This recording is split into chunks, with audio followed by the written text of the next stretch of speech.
তো আমার কথাগুলো কারো ভালো লাগবে, কারো খারাপ লাগবে। খারাপ লাগলে আমি দুঃখিত। আসলে আমি আমার নিজের আবেগ থেকে কিছু কথা আজকে আপনাদের সাথে শেয়ার করব। অবশ্যই কথাগুলো শুনবেন এবং আপনি আপনার মতামত দিবেন।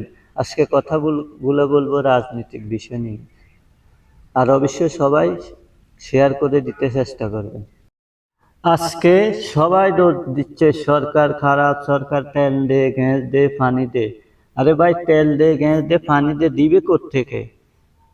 হাসিনা সরকারের পতনের পর যারা 2 বছর দেশ চালাইছিলেন, তারা কি কি দিয়ে ওনাকে বসাইছেন? উনি উনি বসছে যখন, তখন তো কি ওই যে কলসির তলা যেমন কি ফুটা থাকলে যত পানি দেও তার ফুরে না। তো ওই মানুষটা আজকে বসছে মাত্র 3-6 মাস।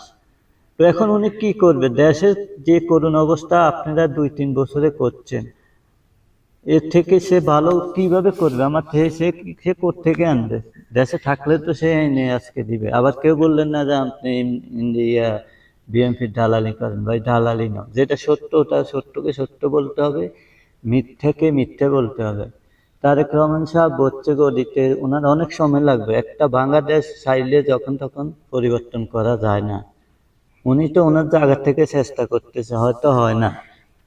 সবাই প্রতিবাদ করতে পারতেন যে এত সুন্দর করে তোকে দেশ বুঝাই দিলাম, তুই নির্বাচনে জয় লাভ করেছিস, দেশের এখন এই অবস্থা কার? আওয়ামী লীগ তো ভালোই চালাইছিল। ওরকম তো তাই, ওরকম সিচুয়েশনে তো তাকে দেয়া হয় না। তাকে যখন দেয়া হয়েছে তখন দেশটাকে পুরা লুটে পুটে শেষ করে তাকে দেয়া হয়েছে। তো একটা খালি দেশ নিয়ে সে চাইলে রাতারাতি পরিবর্তন আনতে পারবে না। পরিবর্তনের জন্য সবাই সহযোগিতা এবং সবার ভালোবাসা এবং ধৈর্য।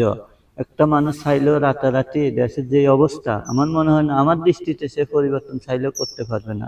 তার জন্য তাকে সময় লাগবে। কেননা এটা তো এমন হয় না যে আগের মতো হয় না যে এক সরকার গেছে আরেক সরকার বসছে।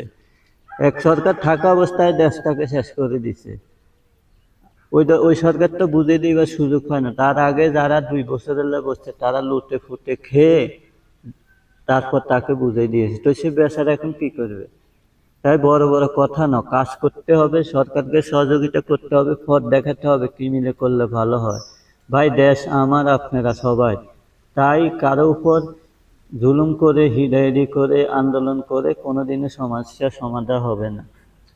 সমস্যার সমাধান হতে হলে তাকে পথ দেখাতে হবে, তাকে সহযোগিতা করতে হবে। আওয়ামী লীগ তো আর এমন না যে ছোট দল আপনি চাইলে মুছে দিবেন, আজকে শেষ করে দিবেন।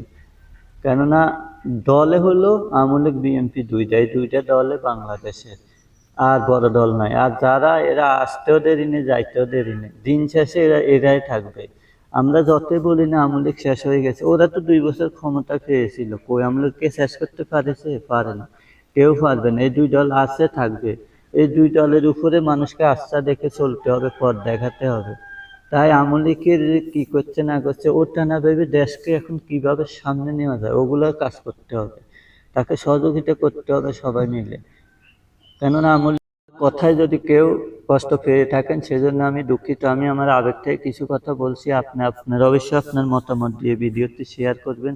আর অবশ্যই জানাই দিবেন আসলে কি সরকার একাই দোষী না একাই পিছিয়ে আরো কেউ দোষী? অবশ্য কে দোষী সবাই জানতে চায়। এই ভিডিওটা আপনার কাছে গেছে যারা রাজনীতি করেন, তারা অবশ্যই আমি জানি ভিডিওটি দেখবেন।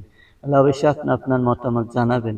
শুধু এই দোষী কি সরকার একা, নাকি আরো দোষী আছে? যে দেশের অবস্থা তলানিতে, সে দেশটা কি চাইলে রাতারাতি সম্ভব পরিবর্তন করা? অবশ্যই আপনি জানাবেন। আল্লাহ হাফেজ, সবাই ভালো থাকবেন। আর ভিডিওটি প্রচুর পরিমাণে শেয়ার করে অন্যকে দেখার সুযোগ করে দিবেন।